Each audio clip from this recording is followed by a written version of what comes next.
If you don't have kids once you hit 42, you're gonna be lonely as fuck.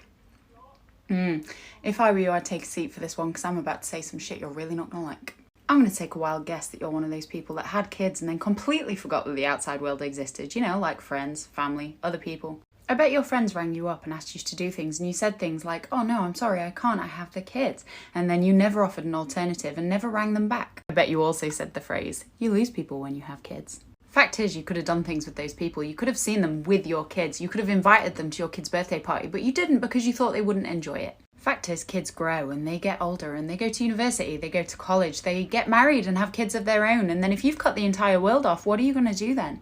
I'm getting to that age now where a lot of my friends do have kids, and I have lost a couple of them because they cut me off thinking that I wouldn't want to be their friend anymore, and God knows I tried. But to the rest of them, they're great people that just have tiny little versions of themselves now, and I like them. Why wouldn't I like the tiny version? The other day I rang my best friend and I said, mate, I'm super hungover and I need some food that I haven't cooked. Do you want to go for dinner? And she said, yes, I'll meet you there. She came with her 6-month-old. At no point was this a discussion. At no point did she say to me, do you mind if I bring him? At no point did I say, are you bringing your son? Because she has a son and not instant access to childcare, I knew he would come. It's an unwritten rule. And that's fine. I've been with my friends and their kids to soft play, and trust me, I had a better time than their kids did. One of my friends' kids had a birthday party and there was a freaking bouncy castle in the garden. Why would I not enjoy that? You also seem to be forgetting about aunties, uncles, cousins, brothers, sisters, nieces, nephews, and all the rest of it. One of my aunties is in her 40s, she's child-free and she's happily married. Now me and my cousins like her more than we like our own mothers because she's always been there for us growing up. Do you think she's lonely? Because I don't. My eldest niece has got me on speed dial. If she's ever in trouble, she rings me. If she needs picking up, she rings me.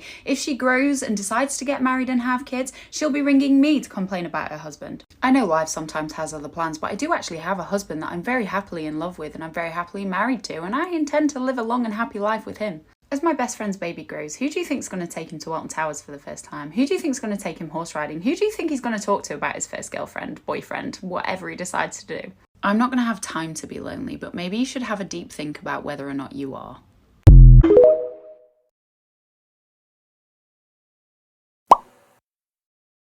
Why go through with the sterilization at this point in your life? You know, are you just like, there's no possible way this could ever change?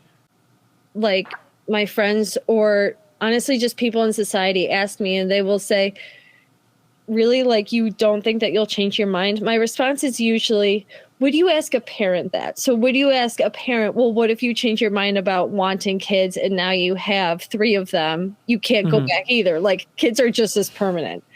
And in regards to that, I would, in an alternate universe, if I was to change my mind, in my mind right now, there's no possibility of that, but I would rather regret not having children than regret having them.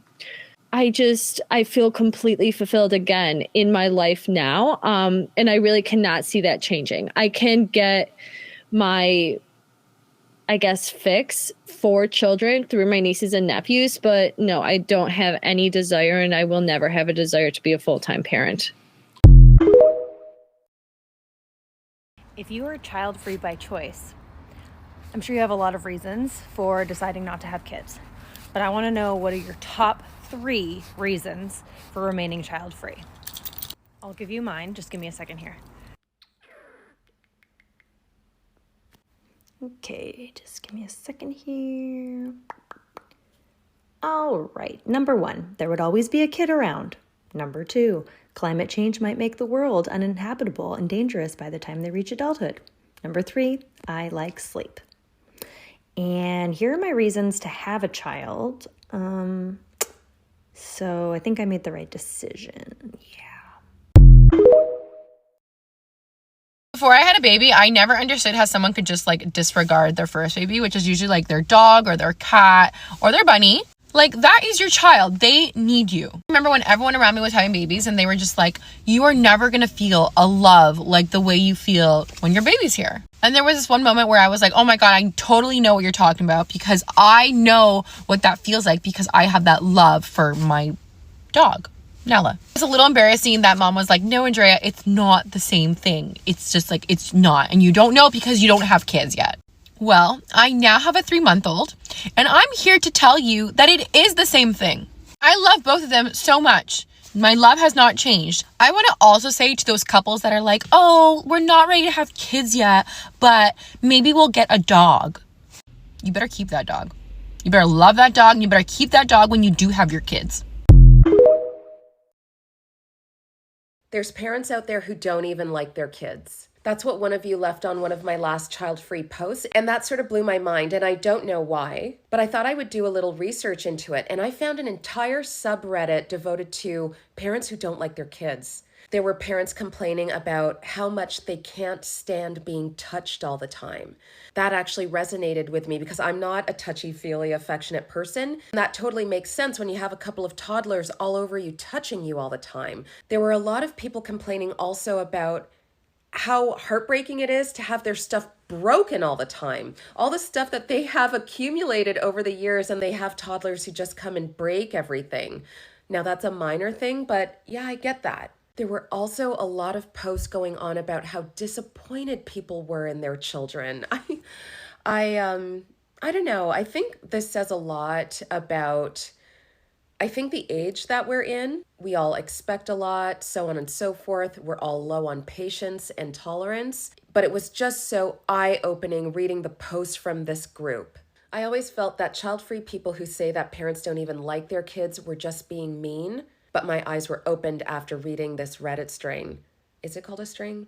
The other most prevalent post was how tired all of these parents are. Like, so exhausted, so tired beyond belief that they can't function, they can't open their eyes, they can't take a minute to recover from the flu, recover from being sick. There were so many entries about just so desperately wanting to sleep in. Oh my God, I didn't realize so many parents out there were struggling. This trend of childless by choice women who are ranting about how great their life is without children and how... Listen, I have 3 kids of my own. First one was an accident. Second one was an accident. Third one was an accident. I love my children. I can't explain it, how I would literally die for them in a heartbeat. I didn't think I would ever love something so much. And I didn't even think I wanted to be a mom. And literally, I cannot imagine my life without them. But if you don't have kids, don't do it. Don't do it. I just got a notification on my phone that my bank account was overdrafted. So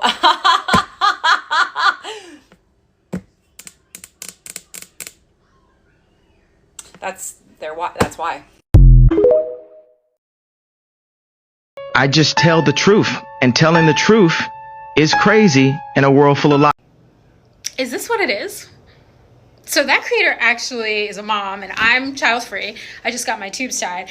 And people have been saying the most vicious, nasty things in my comment section. And most of them are actually women, and also, unfortunately, Black women, but most of them are actually women. And I don't know where this is coming from, but I don't know. Maybe this is it.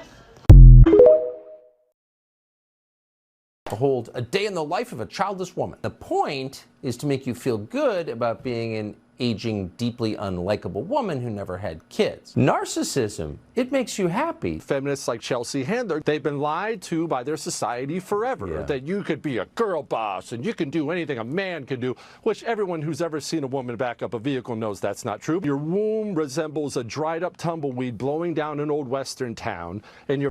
Women are more than their wombs. But okay, let's talk about why these men care so much about women not having kids that they decide to throw tantrums online about it. Is it because the pretty little patriarchal world that suited you so well is crumbling around you? Is it because more and more women finally feel empowered enough to choose what their future is going to look like, but you men haven't worked out how to do the same?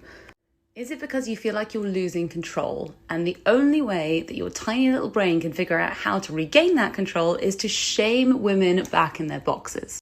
Well, guess what, sunshine? Generations of women fought so that we'd have the right to choose what we want to do with our lives, and your little tantrum ain't gonna change shit.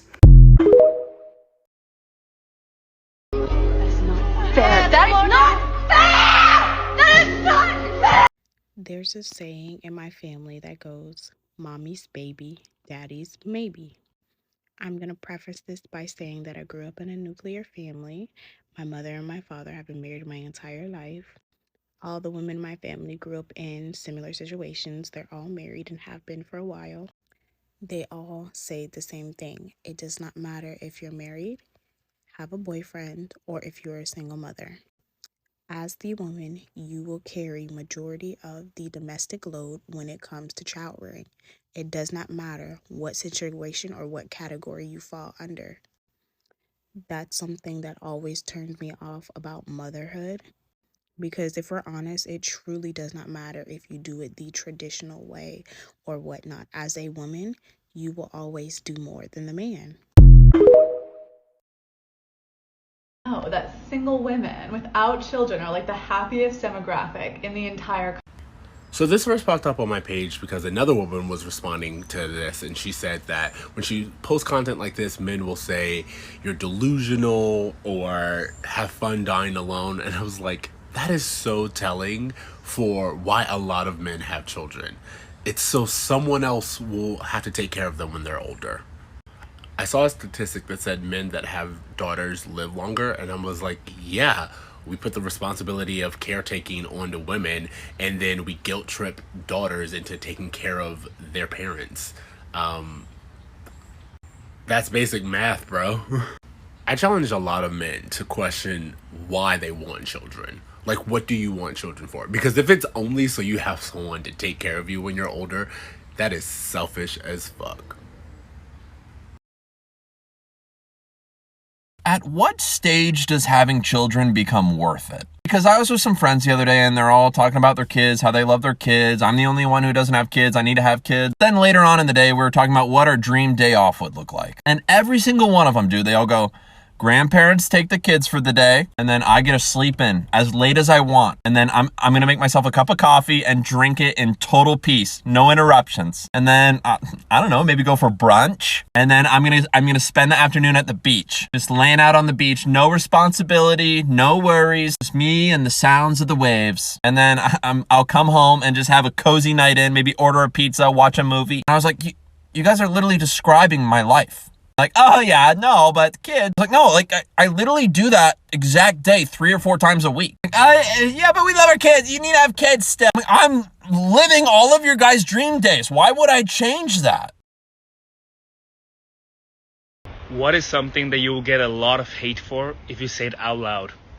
If you have to become a biological parent, meaning your DNA in a new human, to understand and experience unconditional love, i.e., you have not experienced unconditional love for family members, friends, nieces, nephews, puppies, dogs, pets, any of those things.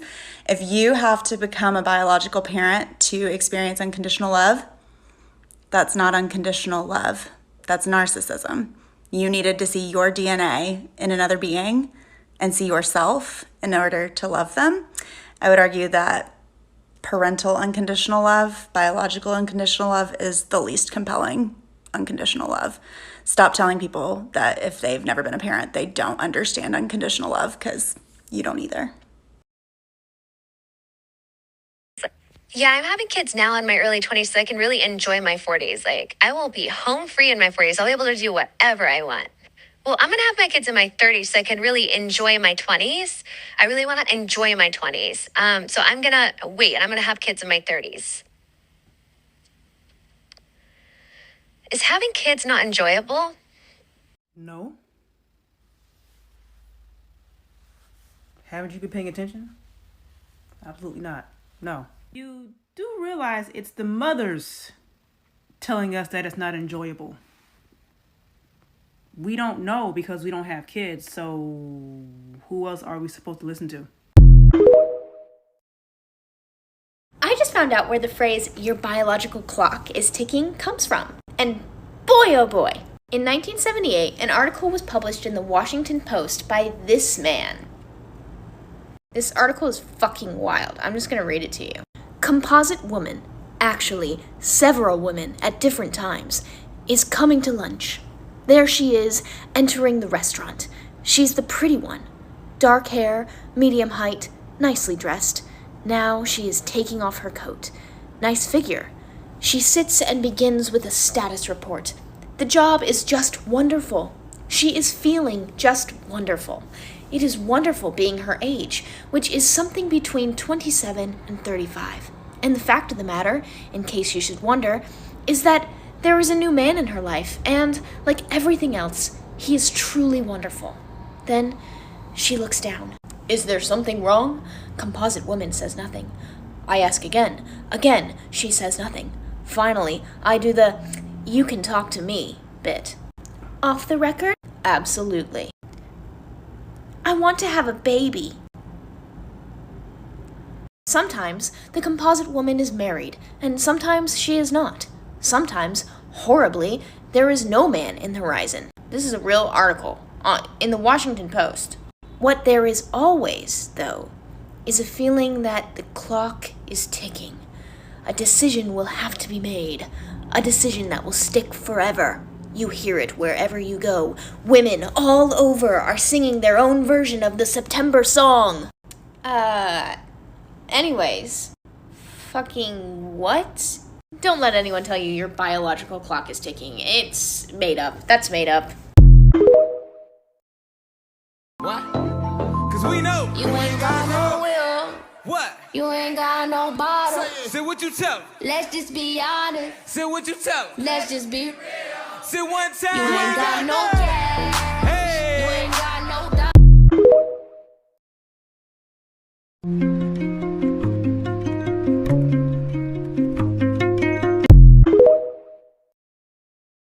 Medical Journal floats concept of using brain-dead women as surrogates through whole-body gestational donations.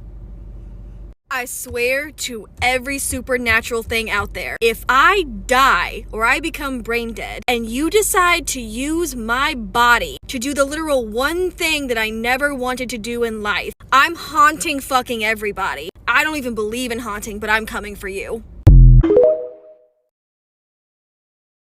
Hi TikTok, I'm 23, I don't have any kids, and I just got my tubes removed. Let's talk about it. So I've always known, that I do not want kids, I don't want to be pregnant, I don't want to do any of that. I've been on birth control since I was 17. I've been on the pill, and I've had an IUD. My IUD was fine. Getting it in was traumatic. It hurt so bad. It was the worst pain I've ever been in my life. I knew for a fact that I could not do that again, but I also did not want to have anything that, like the pill you have to take every day or is like every few months. I didn't want to deal with it. I just don't want to deal with it. So I made an appointment with my gynecologist, and I just said I wanted to talk about birth control. I don't know, I was feeling anxious, I guess, and I didn't want to say I was coming for sterilization consult in case that gave her time to turn me down. I don't know. That was probably not an important factor, but what is an important factor is sterilization binder. I wholeheartedly believe this is what assured my doctor that I was well informed about my decision. I found all my information on the internet already labeled and printed out and formatted. If you type in sterilization binder, this website, beautiful resources, specifically this right here. This is where I got most of my information. On the actual day of my appointment, I made a little note card full of my talking points, and I made sure that when I was talking to her, I didn't ask questions. I wasn't questioning her. I was telling her what I wanted in a very respectful way, but I wanted her to understand that I am very aware of my decision, and I did not have any type of debating in it. I was very, very lucky to have a doctor who did agree to do it. She didn't push me back. She didn't try to change my mind. She accepted that I am an adult and in charge of my own body. If you have someone who denies you, make sure you get some version of that written down in your records. Have it noted that you asked and they denied you. Also ask them why. Why will you not do it? Because for most people, it just comes down to the doctor's potential controversial opinion. I was able to get my surgery scheduled for like 3 weeks later, and I'm now 6 days post-op, and I feel honestly really good. My incisions are very tiny. Recovery has been very smooth, very easy. Also, most people are able to get this covered by insurance or even for free. Once your doctor approves it, get the billing codes and the procedure codes that they're going to use, all of them. Call your insurance company and one by one read them off, say, hey, do you cover this? And then make a note of who you're talking to and when you spoke to them, just in case.